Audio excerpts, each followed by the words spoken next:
L'entretien que vous allez entendre a été enregistré depuis Gaza, où les communications sont depuis le début de la guerre coupées, détruites ou volontairement restreintes. La liaison avec Ziad Medouk était par moments inaudible.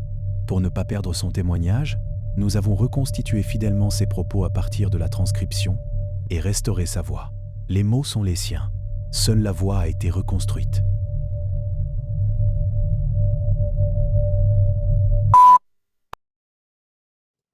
Bonjour à tous, ici Félix Marcard. Bienvenue de retour sur Neutrality Studies. Je suis très heureux aujourd'hui d'accueillir un prof de français basé à Gaza, Ziad Medouk. Ziad, bonjour. Bonjour Félix. Très heureux de vous avoir, Ziad. C'est même un privilège. Nous sommes aujourd'hui près de 1000 jours depuis le début de cette phase industrielle du génocide euh, à Gaza. Le monde a cessé de regarder Gaza depuis quelque temps. On n'est pas vraiment au courant de la situation à Gaza. Alors, peut-être commençons tout simplement par là. Quelle est la situation aujourd'hui à Gaza, dans cette bande de Gaza qui s'est rétrécie comme une peau de chagrin? C'était déjà un des endroits avec la plus haute densité de population de la planète, avec une population dont la moitié est constituée d'enfants. Et donc, ma question, tout simplement, c'est quelle est la situation aujourd'hui dans la bande de Gaza, ou en tout cas dans la partie de la bande de Gaza où les Palestiniens ont le droit de vivre? Merci beaucoup Félix pour l'invitation. Bonjour à tous les auditeurs de votre chaîne. C'est toujours un plaisir pour moi d'échanger avec vous, même virtuellement. C'est vrai qu'il n'y a pas beaucoup de journalistes. Presque aucun journaliste étranger ne vient à Gaza. Malheureusement, les grands médias en Europe ne montrent pas vraiment la réalité du terrain. Et moi, comme citoyen palestinien et comme professeur de français, j'essaie, d'une façon objective, de montrer cette réalité en toute objectivité. On peut dire que cette situation est marquée par 5 éléments très importants. D'abord, comme vous l'avez indiqué, nous sommes arrivés à 1000 jours de cette agression horrible contre les civils de Gaza, commencée le 7 octobre 2023.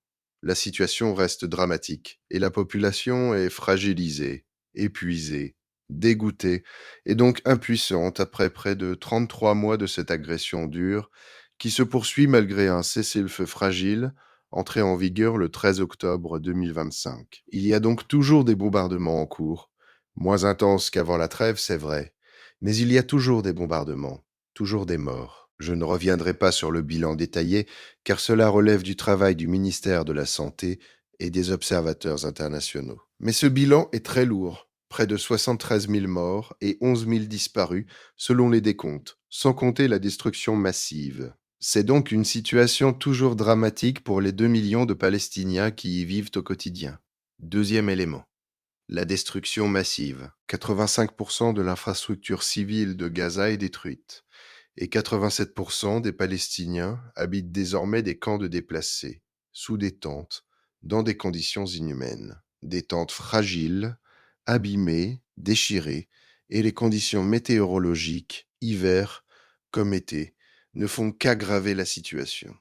Troisième élément, la situation humanitaire. Même avec l'accord de cessez-le-feu, peu de camions d'aide humanitaire internationale parviennent à entrer. Alors que l'accord prévoyait l'entrée de 600 camions par jour, seuls 150 environ passent quotidiennement. Et malheureusement, ces camions transportent surtout des produits non essentiels. Chips, biscuits, chocolat, soda, Coca-Cola, des choses dont nous n'avons pas besoin. Les produits réellement essentiels, en revanche, denrées de base, lait, viande, poissons, fruits, légumes, fournitures scolaires, matériaux de construction, ne passent pas par ordre militaire de l'occupation. Quatrième élément, l'absence de perspective. Les Palestiniens de Gaza vivent au jour le jour.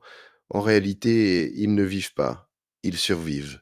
Il n'y a pas de vie à Gaza, seulement une survie quotidienne, et personne ne sait ce qui se passera demain. Il y a pourtant eu un accord de cessez-le-feu, des résolutions du Conseil de sécurité, des conventions, des accords signés.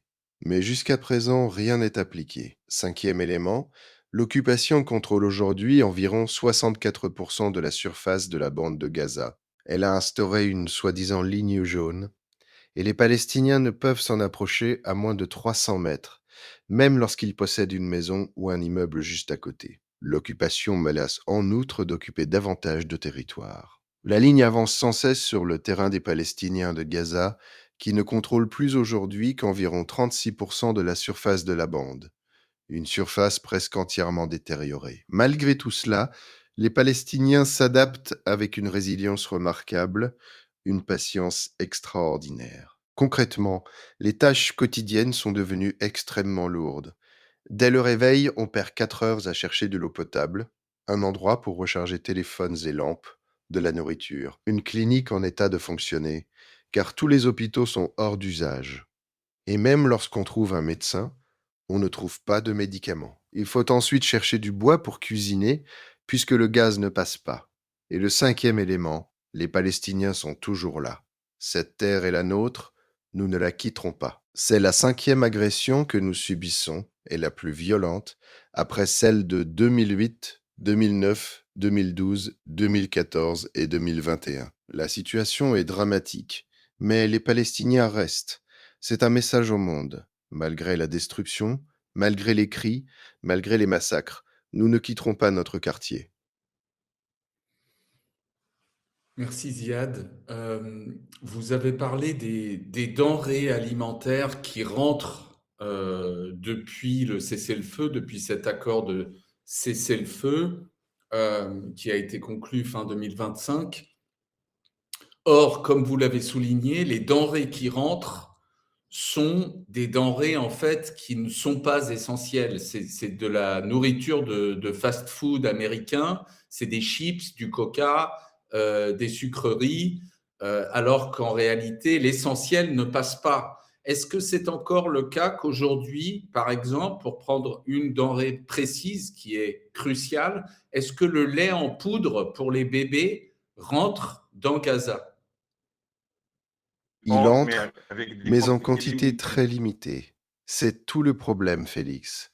150 camions passent chaque jour, 120 pour les organisations internationales qui sont débordées. Incapables de distribuer suffisamment de nourriture, il en faudrait au moins 500 par jour pour ces seules organisations, et seulement 30 pour le secteur privé, qui revend ses marchandises très chères en raison du coût élevé du transport.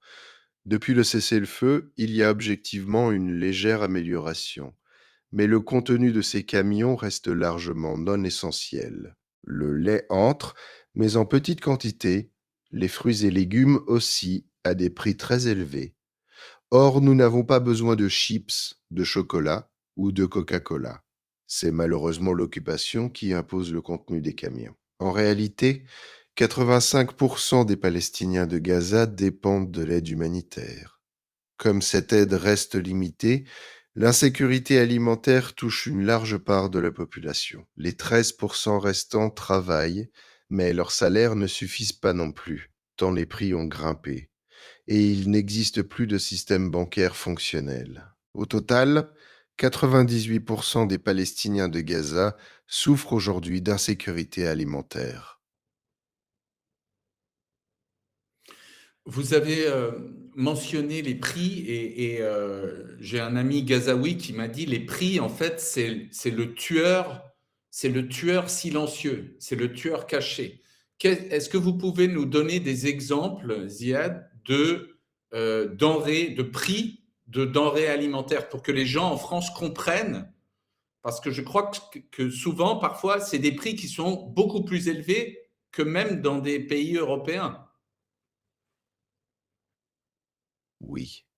Un litre de lait coûte aujourd'hui 13 euros. C'est impensable. Un plateau de 30 œufs coûte 25 euros. Et cela, c'est déjà avec l'amélioration récente. Pendant la famine, durant les mois d'août et de septembre 2025, avant le cessez-le-feu, les prix atteignaient des niveaux véritablement impensables. Un sac de farine de 25 kilos pouvait coûter 100 euros. Je m'occupe de plusieurs centres éducatifs pour enfants. Acheter une simple chaise ou une table y demande une vraie fortune. Les fournitures scolaires Du fait des restrictions à l'entrée coûtent extrêmement cher. Un cahier peut atteindre 10 euros, un stylo 5 euros, une chaise 35 euros, une table 80 euros. Sur les produits alimentaires essentiels, le kilo de tomates atteint 10 euros, celui d'aubergine 7 ou 8 euros. Ces prix sont hors de portée des déplacés et même des familles de la classe moyenne qui ne peuvent plus suivre les prix du marché. D'où la pénurie de produits, la hausse continue des prix et l'insécurité alimentaire qui touche presque toute la population civile de Gaza.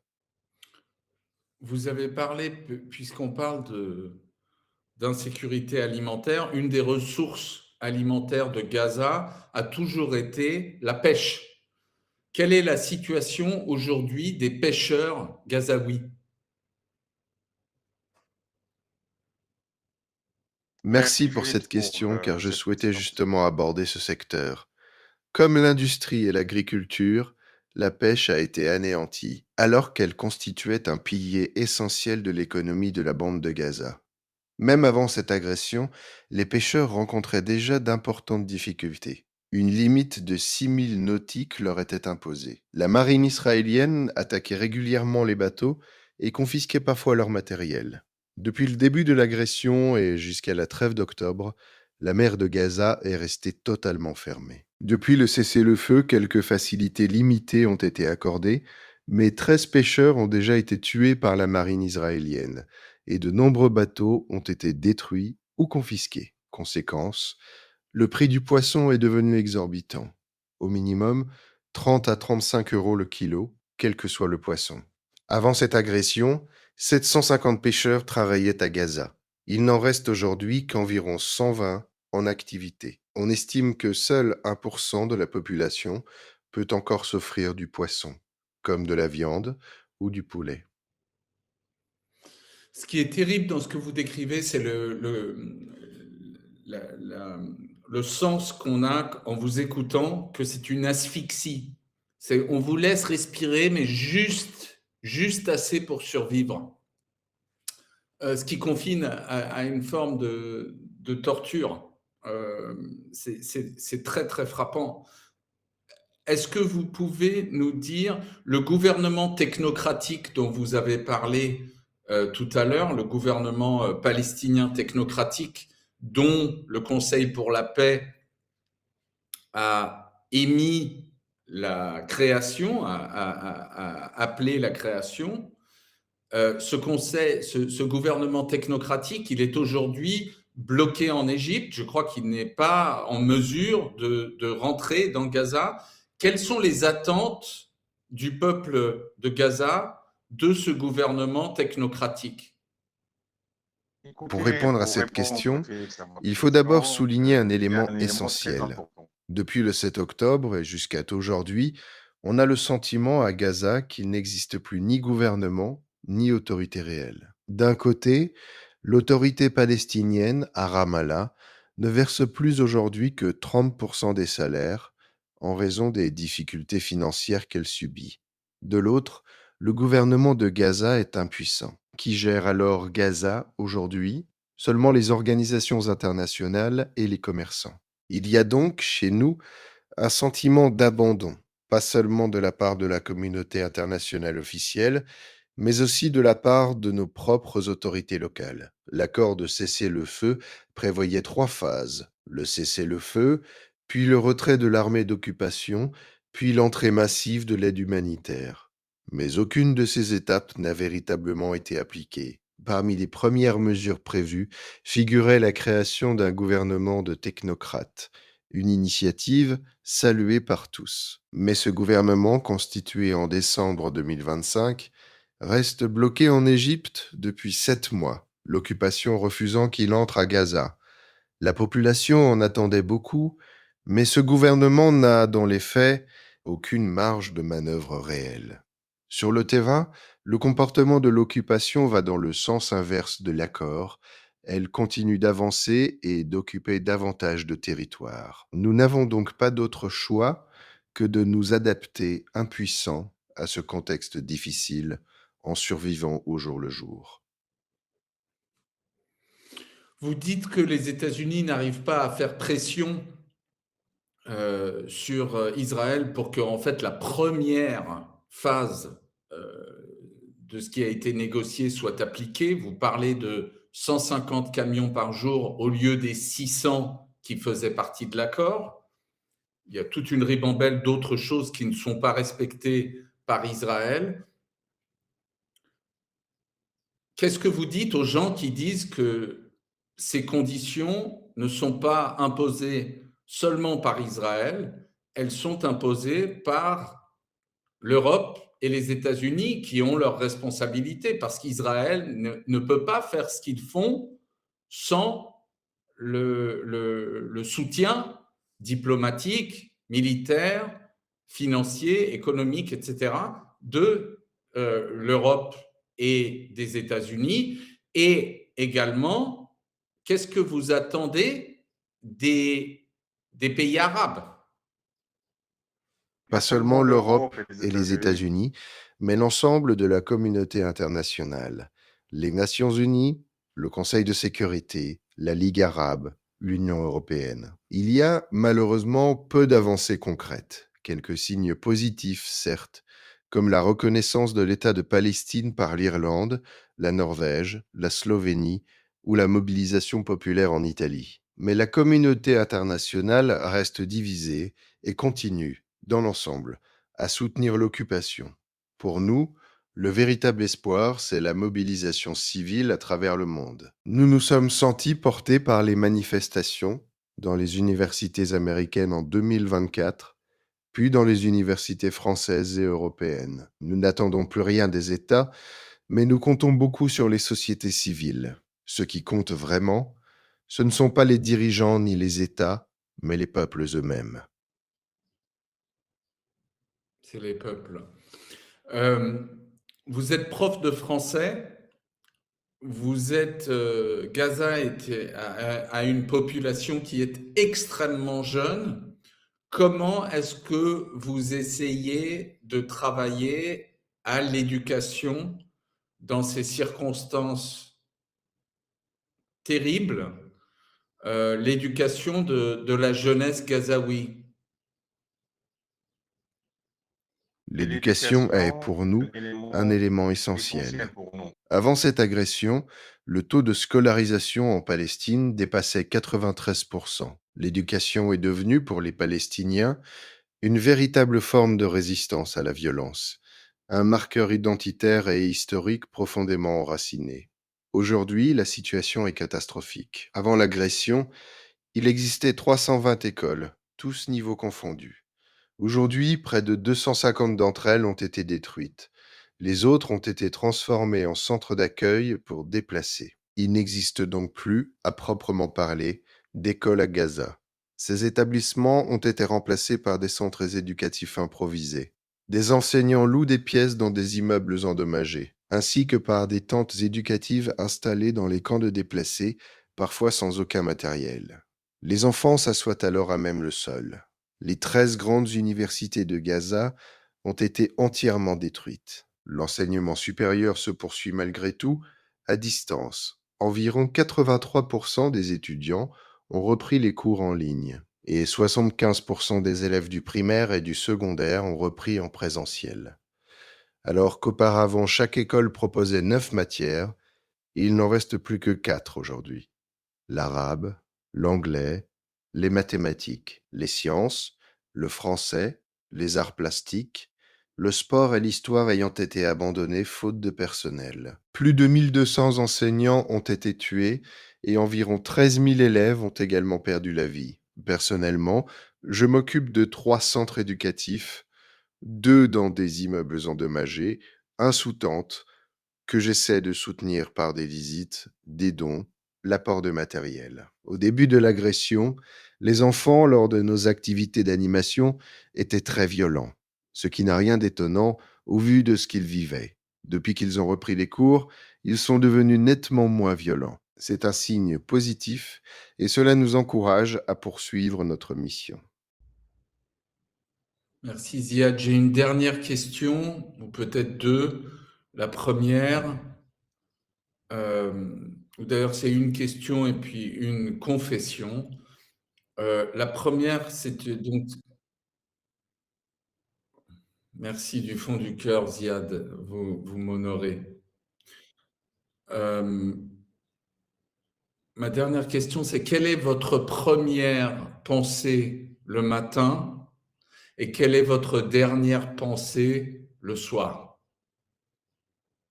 Je ne vis pas une vie normale. Ma vie est anormale. Je vais vous confier un secret. J'ai un privilège, c'est la langue française. Elle est, pour moi, une langue de protection. Parce que lorsqu'on vit à Gaza, tout est terrible et l'on a constamment envie d'être triste. Ces échanges, ces soirées de solidarité m'apportent un véritable soulagement. Le matin, quand je me lève, la première chose dont j'ai envie, c'est une tasse de café. Mais j'y réfléchis à 1000 fois, car la préparer me demande près de 2 heures. Il faut aller chercher du bois, des cartons, du papier pour allumer un feu, puisque nous n'avons pas de gaz. Alors, souvent j'y renonce. J'habite un immeuble endommagé, mais je me dis, Dieu merci, par rapport à ceux qui vivent dans les camps. Quand je sors pour visiter un centre éducatif ou voir ma mère, qui habite à 2 minutes de chez moi, je rentre souvent éprouvé tant je vois de tristesse sur le visage des gens, tant les tentes sont partout, serrées les unes contre les autres. Le soir, je me couche vers 22 heures, puis je me relève à minuit pour continuer à travailler, à témoigner, à écrire. Parce qu'à cette heure-là, tout le monde dort, et j'évite ainsi les sollicitations incessantes, auxquelles je me sens souvent impuissant à répondre. C'est ce sentiment d'impuissance qui pèse le plus. Comment être utile aux autres quand on ne peut répondre à tous les besoins? Le fait d'être resté à Gaza est ce qui me rend le plus fier. Je n'ai jamais quitté la ville. Beaucoup me demandent pourquoi. Avec mes relations dans le monde francophone, je n'ai pas accepté de partir. En Belgique, en Suisse, au Canada, en France. Mais rester ici me rend fier. Et malgré la tristesse et la souffrance, il y a des mariages, des fiançailles, des gens qui vont à la plage. La vie continue. C'est pour cela que je préfère rester. Ziad, vous êtes, moi je veux dire et je sais que je partage souvent, j'ai beaucoup de conversations avec le peuple, avec des gens, avec des Grecs, avec des Français, avec des Américains, avec des Anglais, des Irlandais, des Espagnols, des Algériens. Et la chose qui revient toujours, c'est que c'est la, nous avons de la gratitude pour ce que le peuple palestinien est en train de faire pour l'humanité tout entière. On sait très bien que vous vous passeriez bien d'avoir à nous faire ce terrible cadeau, mais vous êtes en train de nous sauver de nous-mêmes. Le peuple gazaoui est en train de sauver l'humanité d'elle-même. Et je veux que vous le sachiez. Nous essayons. Heureusement, ces échanges existent pour montrer que la solidarité internationale existe, pour soutenir la cause palestinienne comme une cause de justice, mais surtout pour rappeler que l'humanité doit passer avant tout. Euh,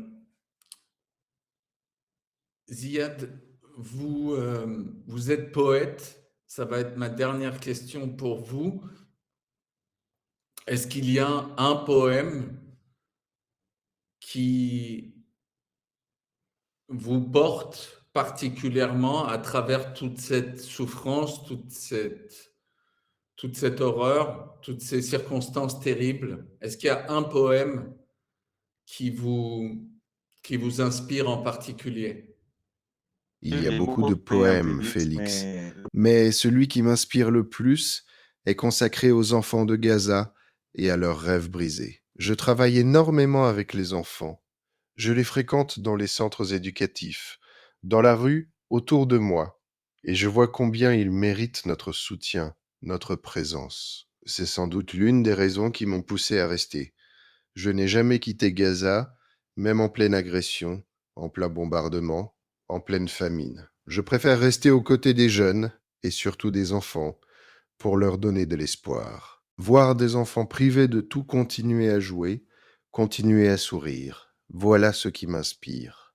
Dans mes poèmes, je parle de tout, de la société, des femmes, des jeunes, des bébés, de la volonté, de l'éducation. Mais dans presque chaque recueil, il y a toujours 5 ou 6 poèmes consacrés aux enfants, parce que ce sont eux qui m'inspirent le plus. C'est un signe positif pour l'avenir. Vous pouvez nous répéter le titre du poème que vous avez mentionné? Les enfants de Gaza, aux rêves brisés. Merci, merci Ziad. Très souvent, merci d'avoir partagé ce qui se passe encore à Gaza malgré l'horreur, les sourires, la plage, les moments de joie, parce que j'ai souvent remarqué que il y a une déshumanisation des Palestiniens qui vient de gens qui les détestent, mais il y a souvent une déshumanisation inconsciente des Palestiniens, même chez les gens qui veulent les soutenir, parce qu'on n'arrive plus à les voir comme autre chose que comme des victimes dans l'horreur. Écoute, Félix, en tout cas, merci pour cette invitation. C'est un plaisir d'échanger avec toi, de répondre à tes questions. Mais mon dernier mot, c'est que l'humanité finira par l'emporter. Je sais qu'il y a de la propagande, de l'injustice, de l'oppression, de la souffrance, et surtout un sentiment d'impuissance partagé entre nous et vous. Et pourtant, nous continuons de croire en l'humanité.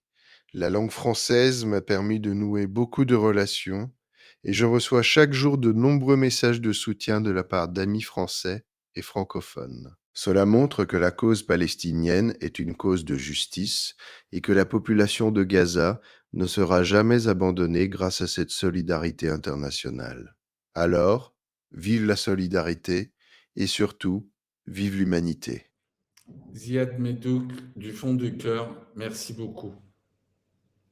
Avec plaisir. Bonne journée.